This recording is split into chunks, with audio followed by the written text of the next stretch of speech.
Hello दोस्तों, कैसे हैं आप लोग। उम्मीद करता हूँ आप सब लोग बढ़िया होंगे। दोस्तों, आज मैं आपको बताने वाला हूँ कि इस्लामिक लॉ में किस तरीके से प्रॉपर्टी का डिस्ट्रीब्यूशन किया जाता है। तो इंडियन लॉ में इसका किस तरीके से डिस्ट्रीब्यूशन किया जाएगा, और इस वीडियो में मैं बिल्कुल आसान भाषा में प्रैक्टिकल एग्जाम्पल के साथ आपको पूरी बात बताऊँगा। तो वीडियो को गौर से देखिएगा और चैनल को सब्सक्राइब जरूर कीजिएगा अगर वीडियो समझ में आए। और कोई भी क्वेश्चन, डाउट, क्वेरी हो तो उसे कमेंट में बेधड़क पूछिएगा, मैं उसका जवाब बिल्कुल दूंगा। तो चलिए शुरू करते हैं।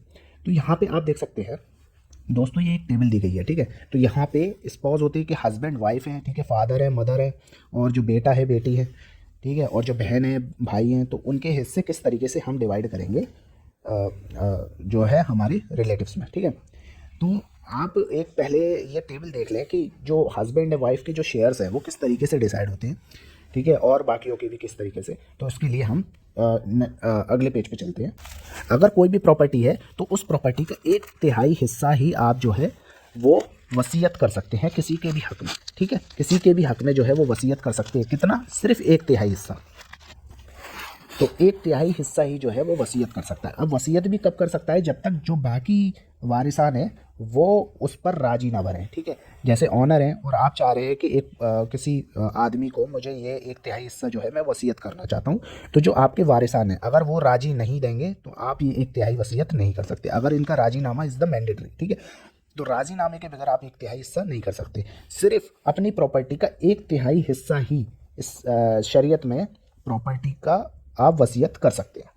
इसके अलावा आप नहीं कर सकते। इससे ज़्यादा अगर आप करेंगे तो वो इनवैलिड होगी। ओके, चलिए आगे बढ़ते हैं।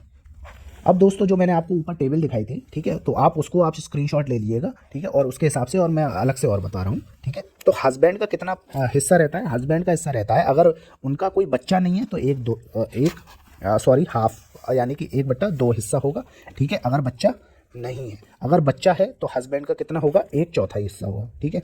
ऐसे ही मदर का है। मदर का अगर बच्चा नहीं है तो 1/4 हिस्सा होगा। अगर बच्चा है तो मदर का 1/8 हिस्सा होगा, ठीक है।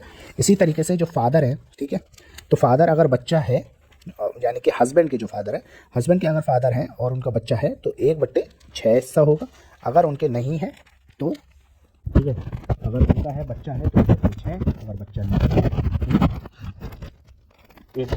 अगर बच्चा नहीं है तो 1/3, और अगर तो 1/3, ठीक है। तो इस तरीके से ये चीज़ें डिस्ट्रीब्यूट होगी। अब वहाँ पे बच्चे आ जाते हैं कि मान लीजिए ब्रदर और बेटा और बेटी, सन एंड डॉटर है। तो सन यानी कि लड़के का हमेशा डॉटर से दुगना हिस्सा होता है, ठीक है, दुगना हिस्सा होता है, यानी कि 1:2:1 का हिसाब रहता है, ठीक है। यानी कि बेटे का हमेशा डॉटर से दुगना ही हिस्सा रहेगा, क्योंकि बेटे पे फाइनेंशियल रिस्पॉन्सिबिलिटी का बर्डन ज़्यादा होता है। तो इसी के तहत लेते हुए सन को डबल हिस्सा दिया गया है। चलिए अब देखते हैं इसके मुताबिक हम प्रॉपर्टी को किस तरीके से तकसीम करते हैं, ठीक है। तो इसको आप स्क्रीनशॉट ले लीजिएगा और इसके हिसाब से हम चलते हैं। तो अब यहाँ पे हम आप देख सकते हैं कि कोई प्रॉपर्टी है वो 90 लाख की है, ठीक है, 90 लाख की प्रॉपर्टी है। तो उस 90 लाख की प्रॉपर्टी को हम किस तरीके से एक हस्बैंड, एक वाइफ, एक डॉटर और एक सन में बांटेंगे, यानी कि क्लास 1 का एयर जो है उसमें किस तरीके से तकसीम होगी। मान लीजिए कि अगर इनके फादर या मदर हैं तो उनके हिसाब से भी हम देखेंगे। जैसे हस्बैंड के मदर या फादर हैं, प्रॉपर्टी हस्बैंड की है, ठीक है, 90 लाख की है। अब इसको देखें किस तरीके से हम बांटें। तो यहाँ पे हम देख सकते हैं कि जिस तरीके से मैंने ऊपर बताया था कि हस्बैंड तो है नहीं, ठीक है, तो यहाँ पे 90 लाख का जो वाइफ है, वाइफ के बच्चा है, ठीक है, बच्चे हैं, तो इनका कितना हिस्सा होगा? 1/8 हिस्सा होगा, ठीक है। इसी तरीके से इनका दुगना होगा, इसका 1 होगा, ठीक है। डॉटर का जो है वो 1 होगा और सन का दुगना हिस्सा होगा डॉटर से, ठीक है। और यहाँ पे इनके फादर हैं, फादर के बच्चे हैं तो कितने होगा? 1/6 होगा। इसी तरीके मदर है, उनके भी बच्चे हैं तो 1/6 होगा, ठीक है, हिस्सा। अब इसको किस तरीके से तकसीम करेंगे? देखो, सबसे पहले हम हमेशा ऊपर के हिसाब से लेके चलते हैं, यानी कि पहले मदर फादर को लेंगे, फिर वाइफ को लेंगे, फिर डॉटर एंड सन को लेंगे, ठीक है। इस तरीके से हम जो है ऊपर के लिहाज से हम बांटना शुरू करते हैं, ठीक है। तो 90 लाख है, 90 लाख का 1/6 भाग, ठीक है, 1/6 भाग कितना हो गया? 6 एकम 6, 6 एकम 6 और 6 पंजे 30, यानी कि 15-15 लाख रुपए इन दोनों के हो गए, यानी मदर एंड फादर के। ओके, अब इसमें से 15-15 लाख हो गए। अब बचा कितना? 60 लाख, ठीक है, यानी 15-15 30 लाख हो गए। ये कितने हो गए? 30 लाख हो गए। 30 को 90 में से माइनस किया तो कितना बचा? 60 लाख। अब वो 60 लाख जो है वो वाइफ में, डॉटर में और सन में बटेगा। तो 60 लाख में से 1/8 हिस्सा, 1/8 हिस्सा इसका कितना होगा? तो इसका जो होगा वो होगा 8×7 56 और 8×5 40, यानी कि 7.5 लाख रुपए। तो इसका कितना होगा? 7.5 लाख रुपए वाइफ का होगा, ठीक है। अब 60 में से हम 7.5 लाख रुपए हम माइनस कर देते हैं, ठीक है। तो 60 में से हम 7.5 लाख रुपए हम माइनस करेंगे तो कितना बचेगा, 2 और यहाँ क्या बचेगा 5 और 7, हाँ ठीक है। तो 52.5 यानी 52,05,000 रुपये 52,50,000 रुपया बचा। अब इसको किस तरीके से बांटेंगे, देखो डॉटर का है 1, बेटे का है दुगना, ठीक है। तो पहले हम डॉटर का निकाले, दो टोटल इससे कितने हो गए, ये 3 हो गए, ठीक है। तो 3 तो टोटल नीचे आएंगे और पहले हम किसका निकाल रहे हैं, डॉटर का, तो 1 ऊपर आ जाएगा और गुणा कर देंगे। अब हम इसको जब हम करेंगे, मैं साफ साफ तरीके से लिख लेता हूँ, तो 52.5 मल्टीप्लाई 1/3 हिस्सा, ठीक है। यानी कि पहले हम डॉटर का निकाल लें, तो अब इसको हम इससे काट देंगे। तो 3 एकम 3, 3 सत्ते 21, 3 पंजे 15, 17.5 लाख रुपये जो है वो डॉटर के हिस्से में आ गए, ठीक है। 17.5 लाख रुपए जो है वो डॉटर के हिस्से में आ गए। अब जो है हमारा जो दुगना हिस्सा है, यानी कि 17.5 का दुगना कितना हुआ, 17 दूनी 34 और 1 35, ठीक है। तो 35 लाख रुपया हमारा सन का हो गया। अब हम इसको टोटल कर लेते हैं, देखो 35 लाख रुपए बेटे के, 17.5 लाख रुपए बेटी के, 7.5 लाख रुपए वाइफ के और 15 यानी 30 लाख रुपए दोनों के। अब इन सबको जो हम अगर टोटल करेंगे तो हमारा आएगा 90 लाख, ठीक है। तो 90 लाख रुपए इस तरीके से हमने जो है तकसीम किए पूरे फैमिली मेम्बर के वारिसाना। तो आई होप आपको ये समझ में आ गया होगा। चलिए एक और एग्जांपल ले लेते हैं आपकी अंडरस्टैंडिंग को बेहतर बनाने के लिए। अब दोस्तों मुझे एक यूट्यूब के कमेंट में एक क्वेश्चन पूछा था इसी का, तो बंटवारे हिस्से किस तरीके से होंगे, तो मैं आपको कहानी समझा देता हूँ और उसी के हिसाब से मैं आपको समझाऊंगा और उसी के हिसाब से आपको जो है वो पूरा पैटर्न समझ में आ जाएगा, ठीक है। हस्बैंड है, ठीक है, यहाँ पे हस्बैंड की हो गई है डेथ, ठीक है। ये इनकी विधवा है, ठीक है, ये इनकी बेवा है, ठीक है। और हस्बैंड के जो है 4 भाई हैं और 2 बहनें हैं। अब इसमें प्रॉपर्टी किस तरीके से तकसीम की जाएगी, ठीक है। मान लीजिए प्रॉपर्टी है 20 लाख की, ओके, यानी हस्बैंड पे जो प्रॉपर्टी है वो 20 लाख की है और ये पुश्तैनी ज़मीन है, ये पुश्तैनी चलती चली आ रही है, ठीक है। अब ये किस तरीके से बांटी जाएगी, तो दोस्तों यहाँ देखिए आप, वाइफ का हिस्सा कितना है, वाइफ का हिस्सा है अगर बच्चे नहीं हैं, ठीक है। ये कौन है, ये है भतीजा इसका, ठीक है, यानी ये वाइफ का भतीजा है, ये इनको वसीयत कर रही है, ठीक है। तो ये इनको वसीयत करेंगी अपना हिस्सा, ठीक है। तो अब इसको किस तरीके से, तो वाइफ का देखो बच्चे तो इनके हैं नहीं, तो बच्चे नहीं है तो वाइफ का कितना हिस्सा होगा, 1/4 हिस्सा होगा, ठीक है। बच्चा नहीं है तो 1/4 हिस्सा होगा। अब भतीजे को 1/3 कर दिया। अब यहाँ पे जब अगर हम देखें तो भाई बहन का सेम वही रेशियो है जो बेटा और बेटी में है, ठीक है।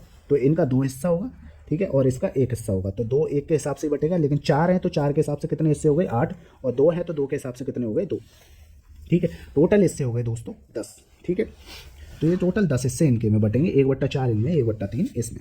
अब देखो दोस्तों, अगर हम इस अमाउंट को और बढ़ा लेते हैं, मान लीजिए कि 60 लाख की प्रॉपर्टी है, सॉरी 40 लाख की प्रॉपर्टी है। अब किस तरीके से बांटेंगे, अब देखो सबसे पहले हम शुरू करते हैं क्लास 1 के ईयर से। मैंने बताया था क्लास 1 के वारिसान कौन है, तो वाइफ होती है, क्लास 1 की वारिसान है, ठीक है। भतीजा है नहीं, ठीक है, और भाई बहन भी क्लास 1 के ईयर में नहीं है, ठीक है।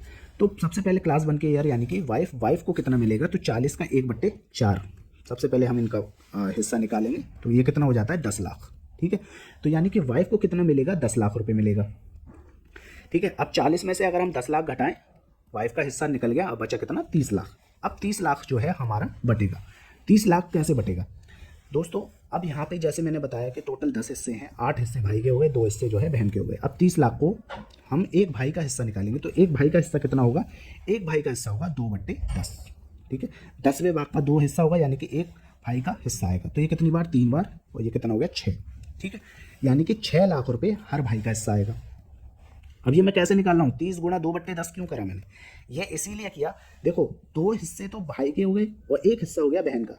तो 2 के हिसाब से इनके 4 भाई हैं, तो कितने हो गए, 8 हिस्से हो गए, ठीक है। लेकिन एक भाई का हिस्सा क्या है, एक भाई का हिस्सा तो 2 ही है ना, तो 2 का जो 2 एक भाई का हिस्सा है 2, और टोटल कितने हैं 10, ठीक है। तो इस तरीके से निकाला, तो ये कितना है, 10 से 30 गया 3 बार, और 3 दूनी 6। तो इस तरीके से 6 लाख रुपए एक भाई का हिस्सा आया, और 4 भाइयों का कितना हिस्सा हो गया, तो मल्टीप्लाई 4 कर देंगे, तो 6 चौक 24 लाख रुपए जो है वो भाई के हिस्से हो गए। अब बहनों का हिस्सा कैसे होगा, तो बहनों का वही सेम होगा कि जैसे 30 लाख बचे थे, यानी कि बचे कितने थे हमारे, 30 लाख बचे थे, तो 30 लाख में से ही हम बहनों का हिस्सा कर लेते हैं। तो बहन कितनी है हमारी, हिस्सा बहन का हिस्सा है, तो बहन का हिस्सा है 1, और टोटल कितने हैं 10।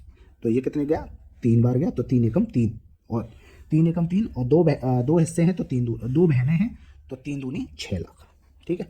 तो 6 लाख जो है हमारा बहनों में बटेगा, ठीक है। तो 6 लाख रुपए जो है वो 2 बहनों में बटेगा और 24 लाख रुपए जो है वो 4 भाइयों में बटेगा, इस तरीके से।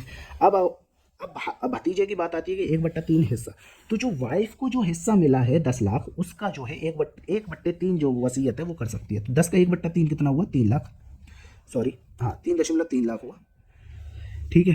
तो ये वाला हिस्सा जो है वो भतीजे को वो दे सकती है, ठीक है। बाकी जितना भी बचेगा 7 लाख जो है वो किसको मिलेगा? वो वाइफ को मिलेगा। तो इस तरीके से पूरी प्रॉपर्टी तकसीम की जाएगी।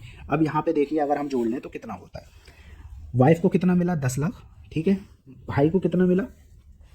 भाई को मिला 24 लाख प्लस 24, और बहन को कितना मिला? 6 लाख। टोटल कितने हो गए? टोटल हो गए 40 लाख। यही हमारी टोटल प्रॉपर्टी की वैल्यू थी। तो इस तरीके से हमने जो है पूरी प्रॉपर्टी तकसीम की। याद रखिए कि बंटवारा कभी भी करेंगे तो पहले तो हिस्से देखेंगे, ठीक है, हिस्से किसके कितने हैं। दूसरा स्टेप ये होगा कि उस प्रॉपर्टी में जब बंटवारा करेंगे तो हम क्लास 1 के हेयर, ठीक है, यानी कि वाइफ अगर हैं, ठीक है, और बेटा बेटी हैं, ठीक है। अगर बेटा बेटी नहीं है, ब्रदर सिस्टर है, तो उनको देखेंगे। अगर वो भी नहीं है तो उनसे पहले, वाइफ से पहले तो हम देखेंगे माँ बाप का हिस्सा निकालेंगे, ठीक है। माँ बाप के हिस्से मैंने बता दिए थे कि फादर का 1/6 होता है, मदर का 1/6 होता है, दोनों का 1/6 होता है, ठीक है। अगर बच्चे हैं, उनके बच्चे होंगे तो 1/6 होता है। ऊपर आप टेबल जो मैंने दी है इसको आप देख लीजिएगा, मैं एक बार दिखा देता हूँ। ये आपकी टेबल है, इसके हिसाब से आप पूरा जो है वो निकाल सकते हैं। तो इस तरीके से सबसे पहले आप जो है निकालेंगे, माँ बाप का निकालेंगे, फिर वाइफ का निकालेंगे हिस्सा, फिर वाइफ का निकालने के बाद बेटा बेटी का निकालेंगे, बेटा बेटी का निकालने के बाद जो है वो भाई और बहनों का निकालेंगे, ठीक है। तो आप जितने लोगों में तकसीम करना चाहते हैं तो वो उस तरीके से निकलेगा। आई होप आपको ये पूरी वीडियो समझ में आ गई होगी। और अगर अभी भी कुछ समझ में नहीं आया हो तो चैनल के नीचे, तो आप वीडियो के नीचे कमेंट कीजिएगा और चैनल को सब्सक्राइब जरूर कीजिएगा। कमेंट कीजिएगा बेधड़क, ठीक है, और उसको मैं पक्का वीडियो में समझाऊंगा। आई होप आपको समझ में आ गई होंगी सारी वीडियो। चलो चलता हूँ, दुआओं में याद रखना, और अगर मेरा जिक्र करना है तो सब्सक्राइब जरूर करना। Thank you very much, keep sharing, keep loving. तब तक के लिए सायोनारा एंड बाय।